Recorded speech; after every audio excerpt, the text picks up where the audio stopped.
Hello everyone, hope you're doing great. Welcome to my YouTube channel. In my today's video, I'm going to share with you how you can add dual WhatsApp to your device Realme C33.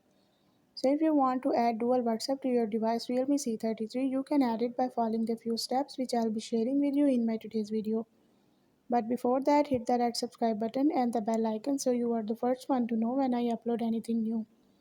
Now watch this video and you will learn how you can add dual WhatsApp to your device.